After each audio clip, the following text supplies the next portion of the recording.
नमस्कार।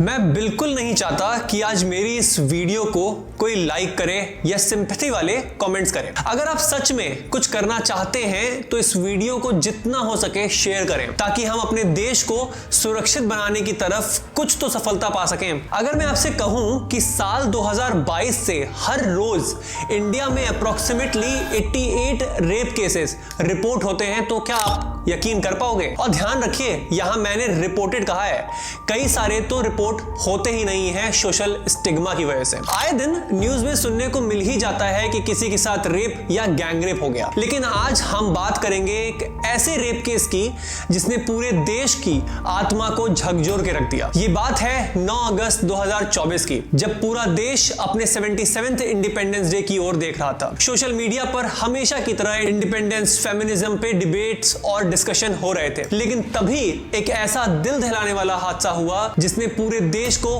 हिलाकर रख दिया।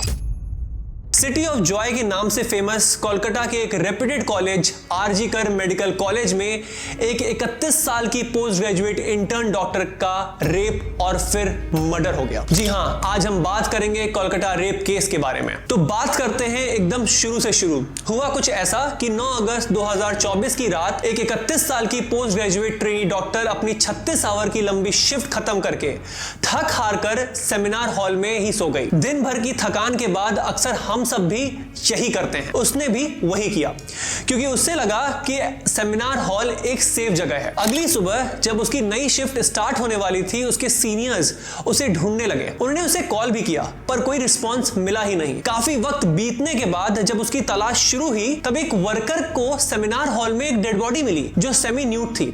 उसने तुरंत सबको बुलाया। डेड बॉडी देखकर उसके कलीग ने उसे पहचान लिया। उसकी सेमी न्यूड कंडीशन देखकर सबको अंदाजा हो गया था कि क्या हो सकता है और फिर पुलिस को बुलाया गया और इन्वेस्टिगेशन शुरू हुई। वेस्ट बंगाल पुलिस की एक टीम वहां आई और अपनी इन्वेस्टिगेशन के बाद डिक्लेयर कर दिया कि लड़की ने सुसाइड किया है, लेकिन इस बात का ना उसकी फैमिली, ना उसके कलीग्स और ना ही कॉलेज के स्टाफ मानने को तैयार थे। उनका कहना था कि वो वैसी लड़की थी जो कभी भी सुसाइड का सोच भी नहीं सकती थी। सबको लग रहा था कि हो ना हो पुलिस जरूर कुछ छुपा रही है। धीरे धीरे पूरे देश में यह मामला फैलकर एक प्रोटेस्ट का रूप लेने लगा। Doctors across the country West Bengal police और सरकार के खिलाफ प्रोटेस्ट करने लगे और स्ट्राइक शुरू कर दी। उन पर प्रेशर बनाया कि केस की इन्वेस्टिगेशन सीबीआई को दे दी जाए। वेस्ट बंगाल की चीफ मिनिस्टर ममता बनर्जी ने भी इस इंसिडेंट को लेकर एक रैली निकाली, लेकिन लोगों का मानना था कि यह सिर्फ उनकी पार्टी और सरकार की इमेज बचाने की कोशिश थी, जिसकी वजह से उन्हें काफी बैकलैश भी मिला। इनफैक्ट कुछ लोग ये भी कह रहे थे ममता बनर्जी सीबीआई को इस केस की इन्वेस्टिगेशन नहीं करने देना चाहती थी। हालांकि उन्होंने इस बात को खारिज करते हुए कहा कि अगर वेस्ट बंगाल पुलिस कुछ नहीं कर पाती है तो वो केस सीबीआई को दे देंगी। बंगाल हाई कोर्ट ने वेस्ट बंगाल पुलिस और स्टेट गवर्नमेंट को अपने लॉ एंड ऑर्डर मैनेजमेंट को लेकर काफी क्रिटिसाइज किया। सुप्रीम कोर्ट ने इस मैटर पर वेस्ट बंगाल गवर्नमेंट को ही जिम्मेदार माना। आरजी कर मेडिकल कॉलेज के स्टूडेंट्स और कोलकाता के लोकल्स ने इस इंसिडेंट के खिलाफ जोर शोर से प्रोटेस्ट किया। इंडिया टुडे की एक रिपोर्ट्स के मुताबिक प्रोटेस्ट करने वालों पर कुछ गुंडों ने अटैक भी किया था। अब तक पुलिस ने करीब 30 ऐसे लोगों को अरेस्ट किया है। पब्लिक प्रेशर के चलते सीबीआई को इस केस की इन्वेस्टिगेशन सौंप दी गई। सीबीआई ने लड़की की डेड बॉडी फोरेंसिक लैब भेजी और जब ऑटोप्सी रिपोर्ट आई तो सब लोग शॉक हो गए। रिपोर्ट में यह सामने आया कि लड़की ने सुसाइड नहीं किया बल्कि उसका रेप किया गया था और फिर गला घोटकर उसकी जान ले ली थी। इस हीनियस क्राइम के मेन एक्यूज संजय रॉय था, जो कि वेस्ट बंगाल पुलिस का एक सिविक वॉलंटियर था। अगर आप लोग सिविक वॉलंटियर के बारे में नहीं जानते तो बता दूं कि ये फुल फ्लेजेड पुलिस ऑफिसर नहीं होते, लेकिन इन्हें पब्लिक सेफ्टी मेंटेन करने की जिम्मेदारी दी जाती है। वेस्ट बंगाल पुलिस ने सिविक वॉलंटियर का कॉन्सेप्ट अपनी वर्कफोर्स की कमी को पूरा करने के लिए इंट्रोड्यूस किया था। तो अब बात करते हैं संजय रॉय के बारे में। संजय रॉय पहली बार 2016 में आरजी कर कॉलेज में एज अ कुक के तौर पर आए थे, लेकिन 3 साल के लिए वो अचानक से गायब हो गए। क्योंकि वो सिर्फ एक मामूली से कुक थे तो किसी ने उनकी नॉन अटेंडेंस पर ज्यादा ध्यान नहीं दिया। लेकिन कुछ साल बाद जब संजय रॉय दोबारा वापस आए, इस बार वो पुलिस के सिविक वॉलंटियर बनकर आए। कुछ लोगों का कहना था कि संजय रॉय का टीएमसी नेता से करीबी रिश्ता था और उसी पॉलिटिकल इन्फ्लुएंस के थ्रू उसने अपनी पावर बढ़ाई, जिस वजह से कॉलेज में उसका आना जाना बढ़ता गया। कोई फॉर्मल ट्रेनिंग या क्वालिफिकेशन ना होने के बावजूद उसका एक सिविक वॉलंटियर के रूप रूप में कॉलेज में रेगुलरली आना जाना बना रहा। अगर उसकी पर्सनल लाइफ की बात करें तो उसके खिलाफ उसकी 3 एक्स वाइफ ने डोमेस्टिक वायलेंस के केसेस फाइल किए हुए हैं जो अभी भी पेंडिंग है। यहाँ सबसे बड़ा सवाल वेस्ट बंगाल पुलिस और सरकार पर उठता है कि एक ऐसे इंसान जिसका इतना करप्ट बैकग्राउंड है उससे सिविक वॉलंटियर बनाने का फैसला क्यों लिया गया, और ऊपर से एक मेडिकल कॉलेज में उसकी एंट्री कैसे अलाउ की गई। इसका जवाब यह है कि जो 3 साल तक संजय रॉय गायब था उससे दौरान उसने टीएमसी के बड़े लीडर संदीप घोष से अपने स्ट्रॉन्ग पॉलिटिकल कनेक्शन बना लिए थे और उसी का फायदा उठाकर वो सिस्टम में घुस गया था। अगर संदीप घोष की बात करें, उनके खिलाफ भी काफी करप्शन के चार्जेस हैं। वो आरजी कर मेडिकल कॉलेज के फॉर्मर डॉक्टर और प्रिंसिपल रह चुके हैं जिन पर फाइनेंशियल इरेगुलरिटीज के केसेस चल रहे हैं। तो आप समझ सकते हैं कि यहाँ किस लेवल पर करप्शन इन्वॉल्व है। कॉलेज के कुछ स्टाफ का कहना है कि संजय रॉय नए स्टूडेंट से रिश्वत लेकर उन्हें सिविक वॉलंटियर बनाता था। सिर्फ यही नहीं, हॉस्पिटल के बेड्स और वेजेस दिलवाने के नाम पर भी लोगों से पैसे वसूलता था ताकि एक्स्ट्रा कमाई कर सके। इसके अलावा कुछ लोग ये भी कहते हैं कि वो कॉलेज में प्रोस्टिट्यूट को बुलाता था और उनके साथ अश्लील हरकतें करता था। ये भी सुना गया है कि उसने कॉलेज की काफी लड़कियों के साथ मिसबिहेव भी किया है। इन सब बातों से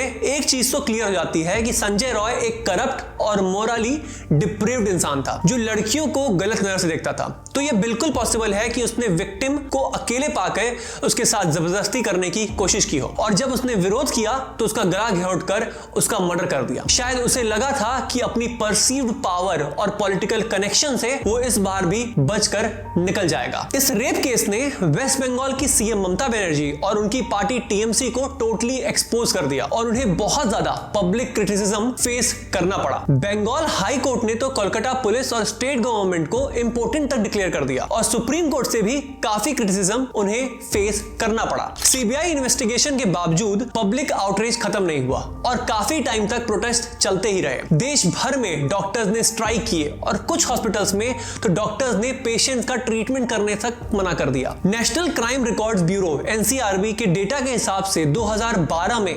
25,000 रेप केस रिपोर्ट किए गए थे और 2022 में ये बढ़कर 31,668 हो गए, यानी कि 88 रेप केसेस पर डे, जैसा कि मैंने आपको स्टार्टिंग में ही बताया था। ये नंबर्स रूह कांपने वाले हैं और हमारे देश के लॉ एंड ऑर्डर और हमारे लोगों की सोच पर एक बहुत बड़ा क्वेश्चन उठाते हैं। सीबीआई की इन्वेस्टिगेशन के बाद संजय रॉय को कन्विक्ट डिक्लेयर किया गया और सीबीआई ने उसे डेथ पेनाल्टी देने की डिमांड कोर्ट में रख दी, लेकिन संजय रॉय की लीगल टीम ने इसे एक रेयरेस्ट और रेयर केस बताकर उसकी सजा कम करके लाइफ टाइम इंप्रिजनमेंट तक करवा दी। मुझे तो ये समझ नहीं आता कि ये जानते हुए कि इस बंदे ने इतना घिनौना काम किया है, आप कैसे उसकी सजा कम करवाने की इच्छा भी रख सकते हो। इस जजमेंट से विक्टिम के पेरेंट्स और बाकी प्रोटेस्टर्स को कोई खुशी नहीं मिली, लेकिन मुझे बस ठीक इस बात का लग रहा है कि एटलीस्ट संजय रॉय को सजा तो मिली, बहुत से लोगों को तो वो भी नहीं मिलती और उन्हें छोड़ दिया जाता है। अब बात करते हैं इन रेपिस्ट की माइंडसेट की। ऐसा नहीं है कि हमारे देश में पहले कभी रेप नहीं हुआ, लेकिन पहले के कंपैरिजन में आज की सिचुएशन काफी ज्यादा सीरियस हो चुकी है। अगर हमने एज अ सोसाइटी अपने आप को बदलने की जरूरत नहीं समझी तो आने वाले समय में हालत और भी ज्यादा खराब हो सकती है। लेकिन अगर हमें रेप जैसे घिनौने अपराध को जड़ से खत्म करना है